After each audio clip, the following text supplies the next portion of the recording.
3월 19일 목요일 1일 말씀 묵상의 본문은 요한복음 19장 12절에서 16절까지의 말씀입니다.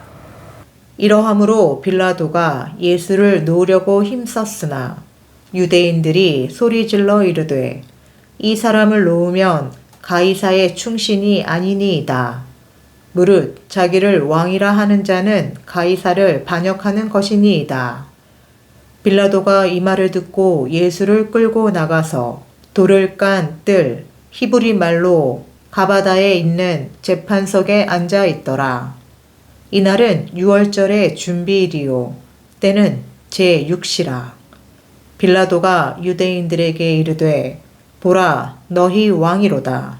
그들이 소리 지르되 없이 하소서 없이 하소서. 그를 십자가에 못 박게 하소서. 빌라도가 이르되 내가 너희 왕을 십자가에 못 박으랴. 대제사장들이 대답하되 가이사 외에는 우리에게 왕이 없나이다 하니 이에 예수를 십자가에 못 박도록 그들에게 넘겨주니라. 아멘. 오늘 말씀에서 빌라도는 예수님에게서 죄를 찾지 못했기 때문에 예수님을 어찌하든지 풀어놓으려고 합니다. 석방시키려고 하는 것이죠. 그런데 대제사장들과 그의 아랫사람들 하수인들은 이미 매수가 되었고 선동되어서 뭐라고 말합니까? 예수님을 십자가에 못 박아야 된다라고 말했습니다. 그리고 더불어서 뭐라고 말합니까? 아니 예수는 반역자입니다. 예수는 왕이 아니라 반역자입니다. 우리에게 왕은 가이사 하나입니다. 이렇게 외치고 있는 것입니다. 여러분 지금 이들을 한번 보십시오. 하나님이신 예수님, 하나님의 아들로 이 땅에 오셨는데 그 왕의 아들, 그 왕을 지금 이들이 어떻게 하고 있습니까? 거절하고 있습니다. 그를 죽이려고 하고 있습니다. 그를 반역자라고 말하고 있습니다. 그는 왕이 아니라고 말합니다. 오히려 정복군인 로마 군의 황제인 가이사를 보면서 가이사가 우리의 왕입니다. 이렇게 외치고 있는 것입니다. 다 이유가 있겠죠. 그 이유는요. 자기 욕심입니다. 자기 욕심에 따라 왕을 세우기도 하고 왕을 폐하기도 하는 것. 그것이 지금의 대한민국과 너무나 닮지 않았습니까? 모든 권세는 하나님으로부터 온다라고 했지만 하나님으로부터 오는 이 권세를 우리들은 인정하려고 하지 않습니다. 우리가 알고 있기에 세상 사람들이 권모, 술수, 부정, 부패 이런 것들이 있을 수 있습니다. 또 그래 보이기도 하고요. 그렇지만 하나님이 허락하시지 않으면 안 된다는 걸 적어도 우리 성도들은 알고 있지 않습니까? 믿어야 되는 것 아닙니까? 이 세상을 운영하시고 경영하시는 분은 하나님이신데 하나님도 그 부정과 부패에 결탁하셨습니까? 하나님도 그 부정과 부패에 대해서 몰랐었습니까? 아니죠. 하나님은 결탁하지도 모르시는 분도 아닙니다. 그러면 어떻게 이런 일이 있을 수 있습니까? 하나님의 경영입니다. 하나님의 허락하심입니다. 저는 여러분들에게 말씀드렸었습니다. 우리나라가 대통령을 2번이나 탄핵하면서 이것은 그야말로 큰 죄다고. 그 죄의 결과로 우리는 어려움, 심판이라고 하는 것, 저주라고 하는 것 또는 책망이라고 하는 것 이런 것들을 징계라고 하는 것들을 받을 수밖에 없을 거라고요. 아직 시작 안 했을 수도 있습니다. 하나님께서 지금 우리가 흔히 하는 말대로 너 이 녀석 그러면서 벼르고 계시는지도 모릅니다. 우리는 이때 우리 자신을 살펴야 됩니다. 오늘 이 말씀을 보면서라도 가슴이 덜컹하고 철컹해야 됩니다. 어떻게 해요? 야, 내가 이러고 있는 건 아닌가 라고요. 예수님을 반역자라고 말하다니.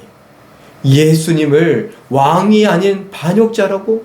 그리고 우리의 왕은 가이사라고? 어떻게 유대인들이, 어떻게 대제사장들이 자기의 입으로 이런 말들을 할 수 있을까?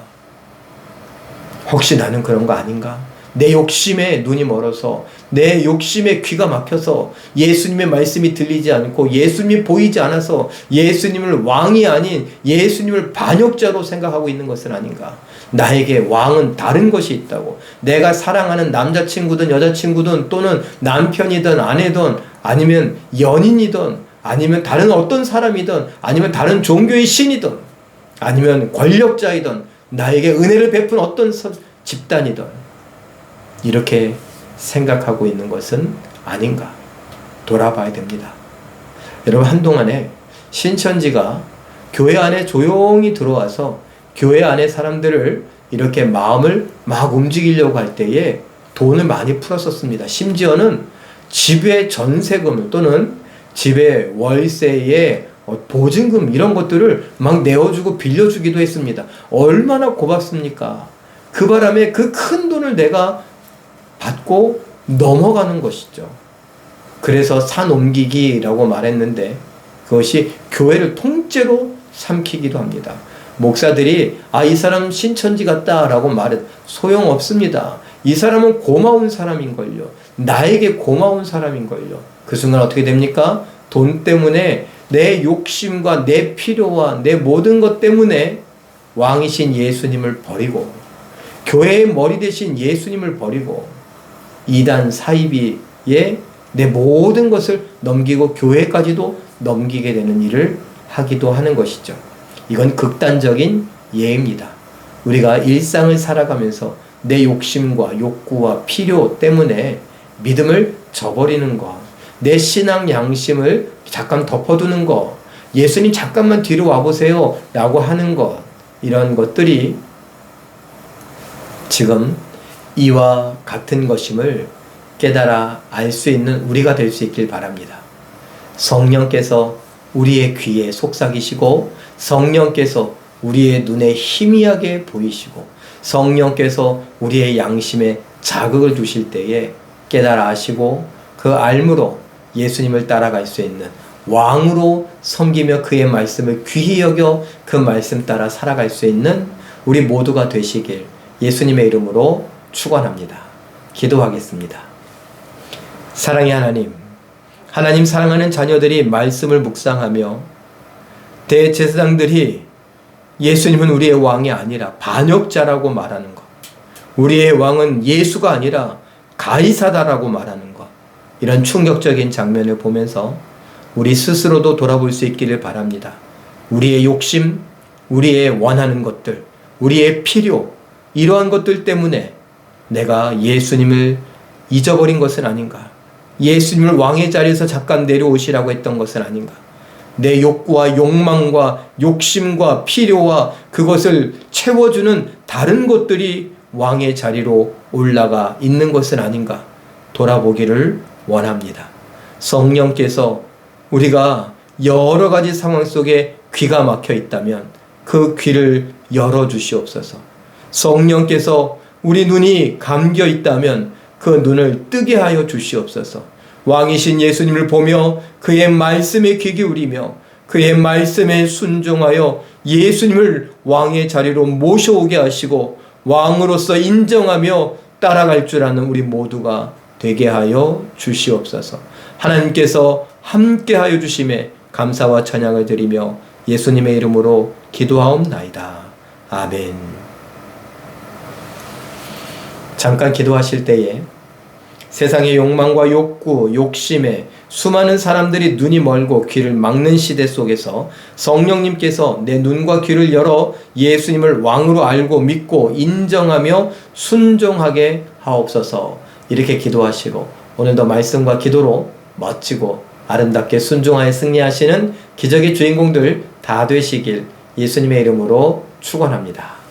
사랑합니다.